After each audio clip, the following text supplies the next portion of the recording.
Hello, everyone. Welcome to today's topic. We are going to have two videos on email as a communication channel. So it's a lot of content that we're going to have here. So I'm splitting them into two parts. So this first part is really talking about email and its best practices.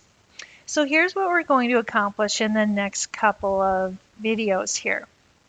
I want you to be able to describe back to me the importance of email in today's promotion mix. We are going to explore the key elements of an email, and then next time we're together, actually this time we're going to review some best practices, and next time we're together we're going to really dig into some email compliance, which is really important for you to understand. So here is my question for you to ponder today. Is email dying? Is it on its way out? We have so many other digital channels of communication. I want you to think about the importance that email may play in your promotions mix, but I want you to take a moment to think about, is it going away? Is it here to stay? So why are you going to use email? So a lot of my students will say, well, email's on its way out. There's really, it's an antiquated type of communication. People like to text. They like to, communicate in other channels, DM me.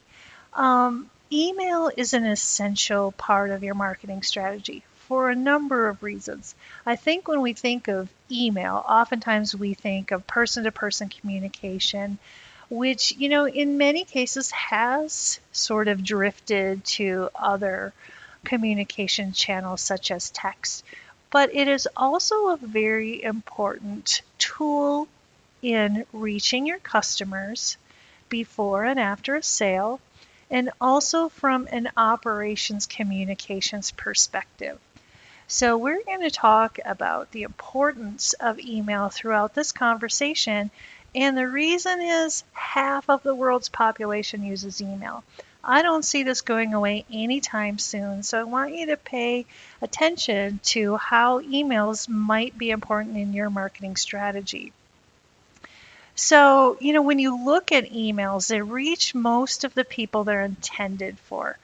So when we are now doing, social engagement and other types of promotion tactics, we do have the ability to do some targeting, but not always a one-to-one communication in social media. So you're going to be using some lookalikes, etc. But in an email, such as direct mail, you are going to reach that one-to-one contact for who you are attempting to reach. There are a number of studies over time that indicate that email can be 40 times more effective in acquiring customers than social media. People who buy products marketed through emails spend 138% more than people who do not receive promotional emails. So just think about the opportunity you have. For every dollar you spend on email marketing, you might, on average, get a return of $32 back. So think about how email can be an important part of your marketing strategy, particularly remarketing. So from a remarketing perspective, say, for example, you are a customer for, let's say, a retail organization like a boutique clothing store. So you go to their website, you've already been a customer. They are going to know, based on cookies and algorithms, that you've been there. So they can easily send you a follow-up email. Maybe you put something in your cart and it's sat there for a day or two. They can remind you that something's in your cart, or maybe post an offer. So remarketing is a really important function to help close a sale, particularly when people are using multiple channels. So as I mentioned, the abandoned cart emails, when you have left something in there, personalized messages based on these what a particular consumer has done can result in a 760% increase in revenue. So keep in mind that this is a wonderful way to close a sale.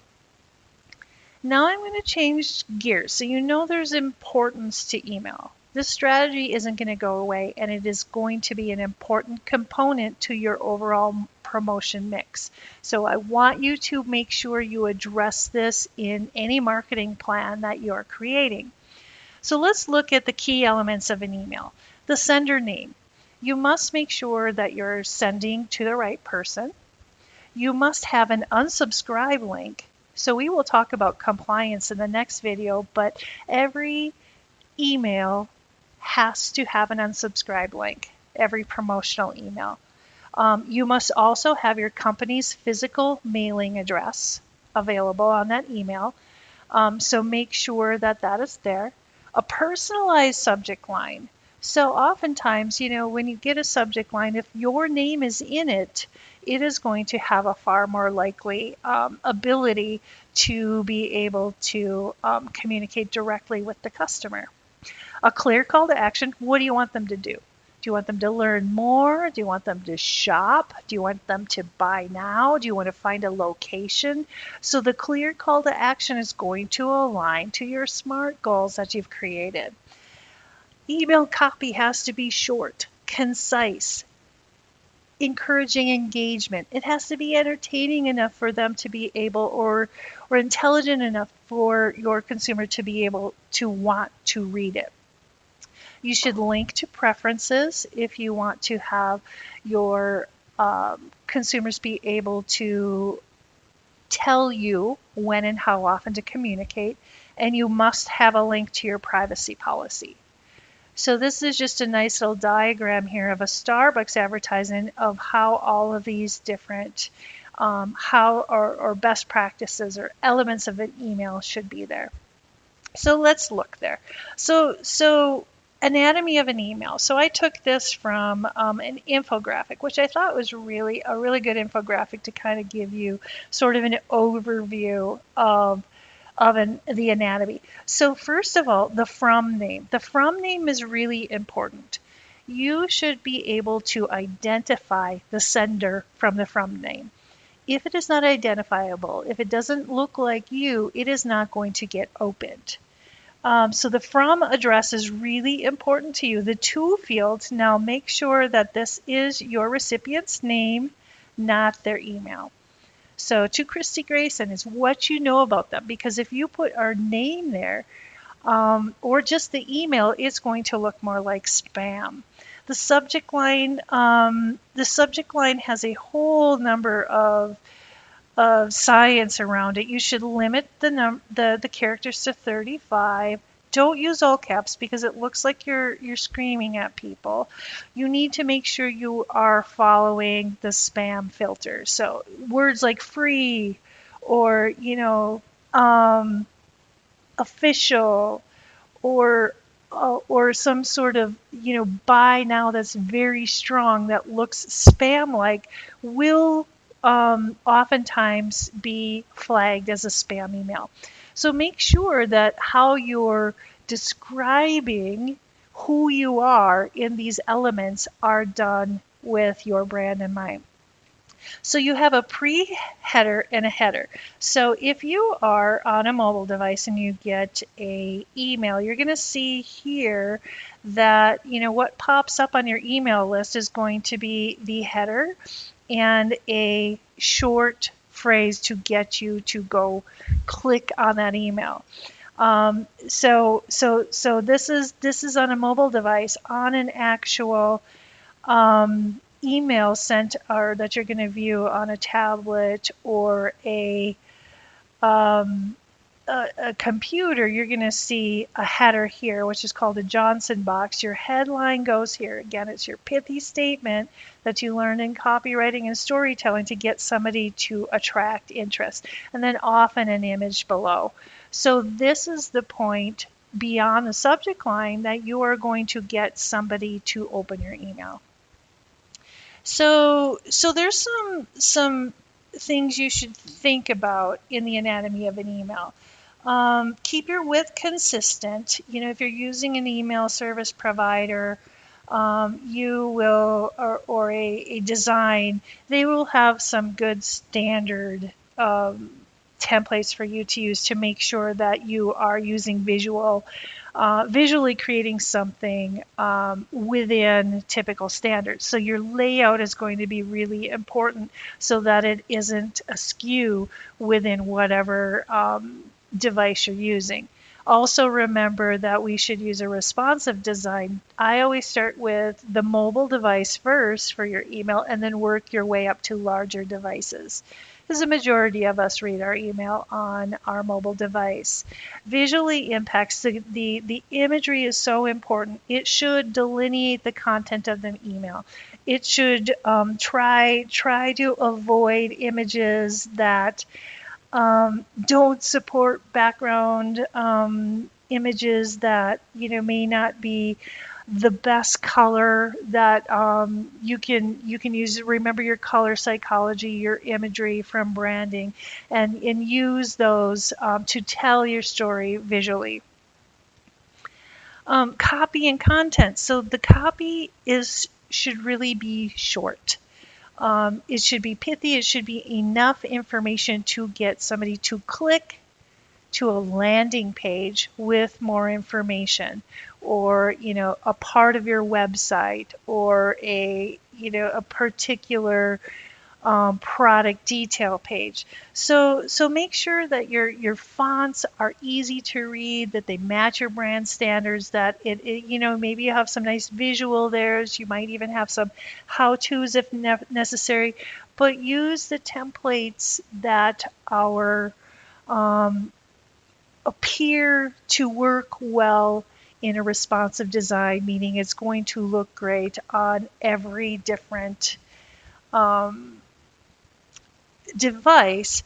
But remember, as I mentioned in our copywriting and storytelling, the words you use, the images you use, they're not only telling a story, they psychologically get your consumer to open or not open. So be very, very concise and maybe entertaining, maybe intellectual, depending on your target audience. Make sure you're speaking to them and give them a very clear call to action on what you want them to do.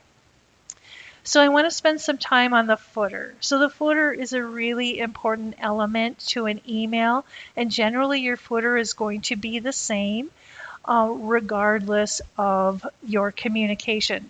So this is something you're going to build. Generally in a footer, we are going to have all of the compliance information needing, such as the name of your organization, where you are located. You must have an unsubscribe button. You might have a place to share your social properties. You want to make it easy for the receiver to be able to know who to contact if there's questions. A phone number, a help box, whatever that might be. Make sure that all of these things are following best practice. Here's a couple of things to avoid. Just make sure that you're testing your imagery. If you're using video, you're testing the rendering of the particular format and how fast it's loading in each of your devices. Many of our email service providers now, or our templates that we're using, our marketing automation systems, will help with this. But it is worth considering making sure that you don't distract from what you want to accomplish, which is getting your objective done. Buying now, learning more, getting them to a landing page, etc. So think about that. So you're also, what I want you to consider is mobile. As I've mentioned before, it's really important, and I've always been a firm believer, whether it's website design, email design, any sort of digital platform, that you start with your mobile device first, because that's where most of our eyeballs are, and you work your way out to the tablet, to the Macintosh, a laptop, a big pro computer. But make sure that all of your design elements are clear. You test them. You make sure that all of the links are working properly. You make sure it's rendering fast, and that you are have a really good, easy to read, easy to follow email design for your mobile device, and then all of your other devices as well. So I wanted to talk a little bit about some email trends. So always make sure that you have quality over quantity. Deliverability is based on whether it gets into the mailbox. It's not targeted by spam or an unsubscribe, but it is designed to really enhance email communication and engagement. So if you're spamming out people, if they have not told you how many times or what content they want to hear, make sure that the quality and the timing makes sense. Don't spam people just for an awareness if it is at all not necessary. Loyalty programs are a great way to further expand data for your customers. So say, for example, you are a retail organization, a grocery store, and you get them to sign up for your loyalty program, your card. That's going to oftentimes give you their phone number, their email, and another way to communicate with them. Oftentimes, interactive content is a great message in emails. Being able to solicit information, feedback from your customers. It doesn't always have to be promotional. Make sure that your design, your copy, your storytelling, your messaging aligns to your personality. Sometimes we get too caught up in trends, and maybe we want to poke fun at something that doesn't align to your brand imaging. Marketing automation, we'll talk a little bit about that. If at all possible, ensure that your email component integrates with your customer relationship management, your marketing automation, so that you can link exactly which touch point attributed or which what that digital footprint or that engagement is of that customer. As always, omni-channel is a buzzword, meaning that you have to think of a person or consumer, a target audience that you have as seeing all of the possible promotion mix. Hyper personalization. Let people know you know who they are, particularly if they are a customer. They're going to feel more safe if you're not just some random generic message.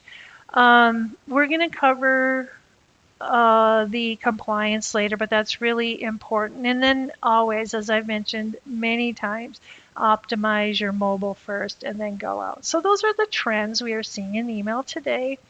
Here's a few I wanted to show to you. So these came directly from my email box. So I wanted to show you, this was from a local day spa. I had been a customer there. I can't remember if I had gotten a massage or something. But anyway, shortly after I had gotten this particular email, I opened it up. And here they've got, okay, free peppermint scalp massage Tuesday. Okay, so what exactly does this particular subject line mean to me? Does it mean on Tuesday I can get a free peppermint scalp massage? What does this have to do with anything? So they've got some last minute openings here. This particular layout is really not very easy to understand. I'm not exactly sure what they're asking me to do. Are you ready to book? Are you not ready to book? Here's where they're located. I'm already a customer, so maybe they could have addressed this to me and said, hey, Kristy, thanks for being a customer. We're for being special.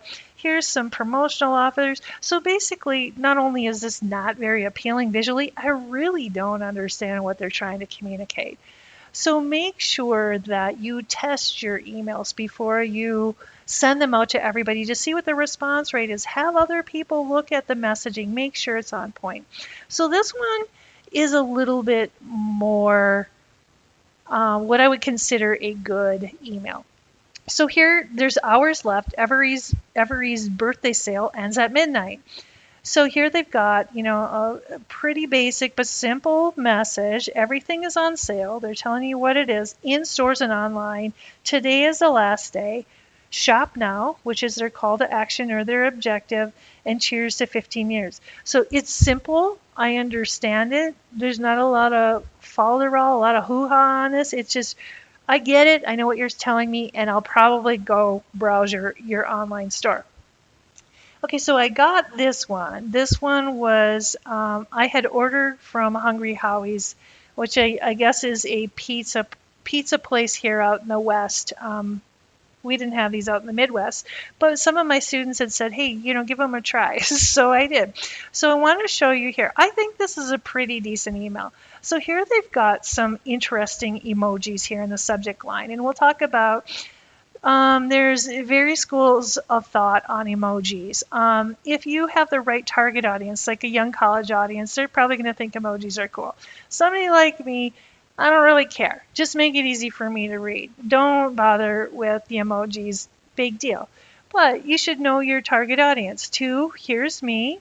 Now here, there's a lot of messaging going on here, but the use of, first of all, can you view this email? They're giving us an opportunity. If you can't see it, click here. They're leading here with their earn a free pizza. So they're trying to do they already know I've ordered from them before, so they know something about me, and they're going to, let's hook her into our rewards program. Then here they've got 2 things. So I am a single person. At the time I had this, I was living alone.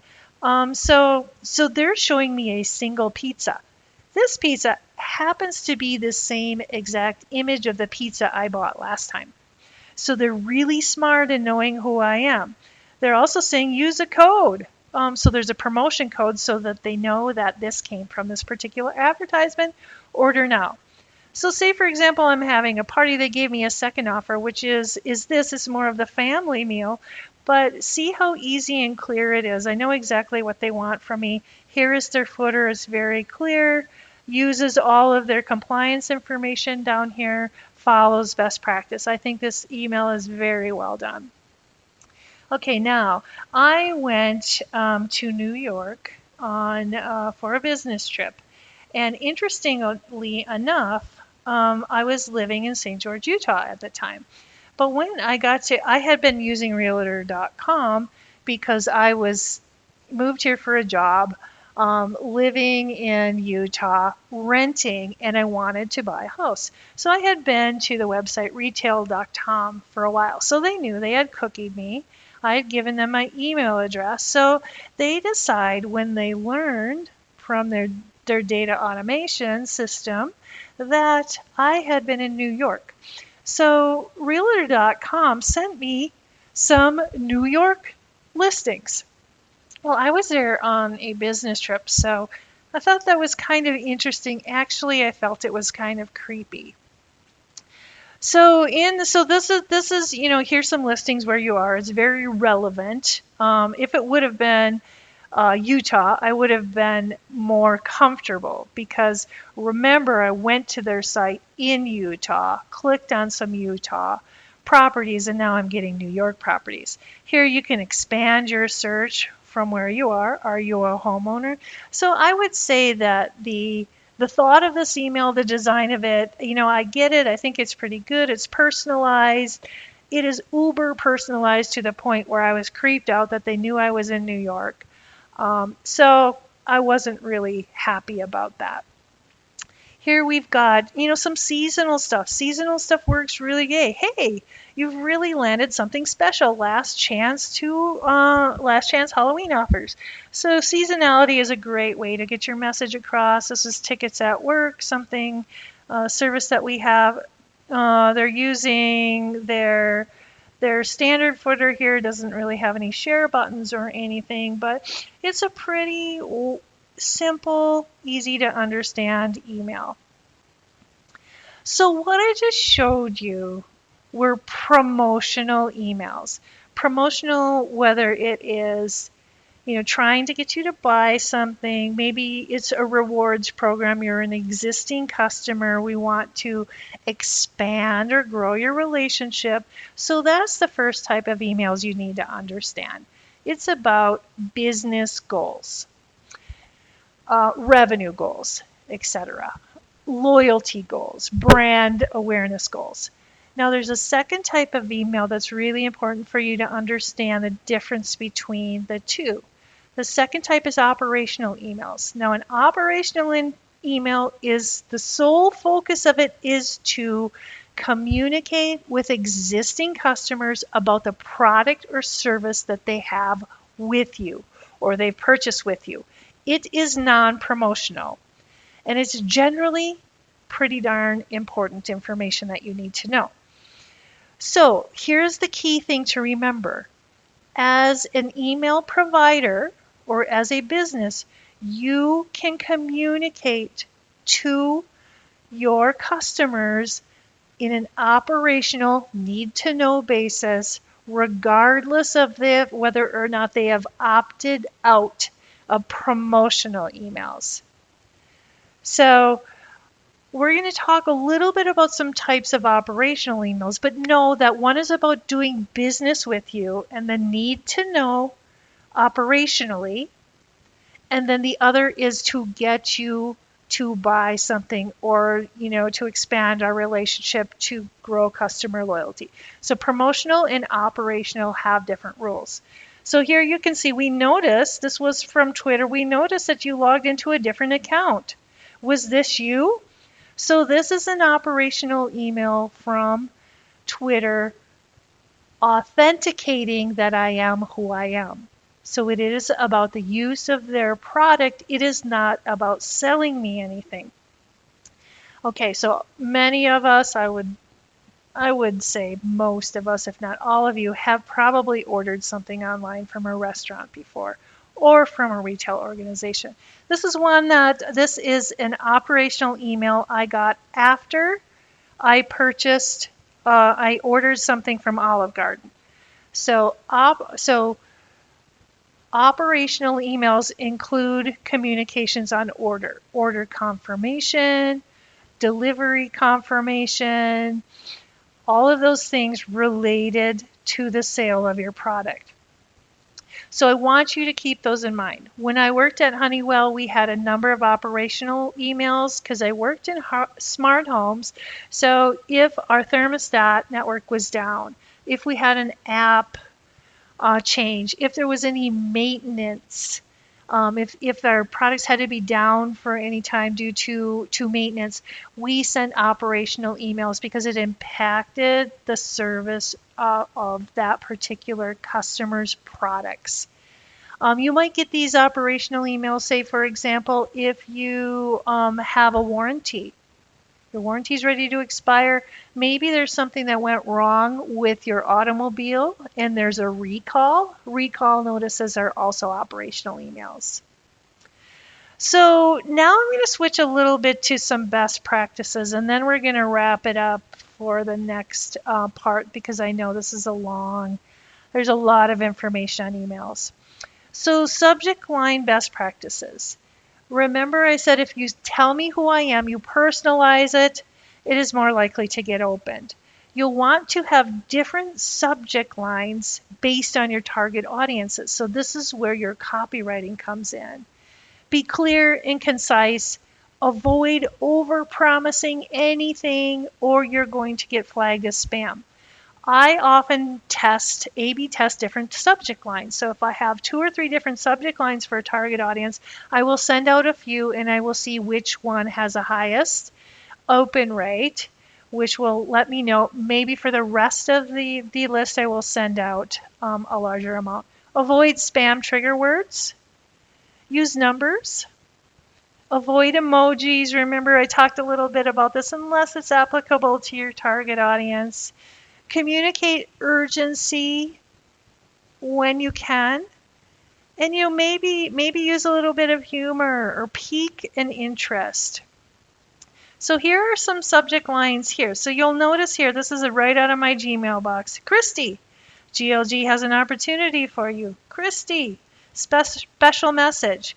So there's some here with emojis, but you can tell that my eye naturally goes to those where they're using my name. One of the things that's important to note that, Google's really smart. Our service providers are really smart. They're now, and they have for quite some time, they will log your primary are going to be those people they know for sure you have done business with based on their algorithm. Social, all of your social are going to be put into one category, and promotions. So the more salesy your subject lines are, even if you are a primary customer, the more likely you're going to get dumped into this promotion box, which is pretty easy to delete. So I know that's a lot of information, and this just goes back to my point as to how important email is to your marketing strategy and your customer relations strategy, because you have both promotional and operational emails. So this is part 1 of part 2. So I hope you take good notes. I hope you think strongly about your email strategy related to your integrated marketing communications semester plans. And as always, if you have any questions or comments, feel free to email me in Canvas, or, subscribe to my email channel so you can learn more from the marketing doctor from a number of different amazing topics. So I hope you have a wonderful day, and I look forward to you checking out part 2 of our email series.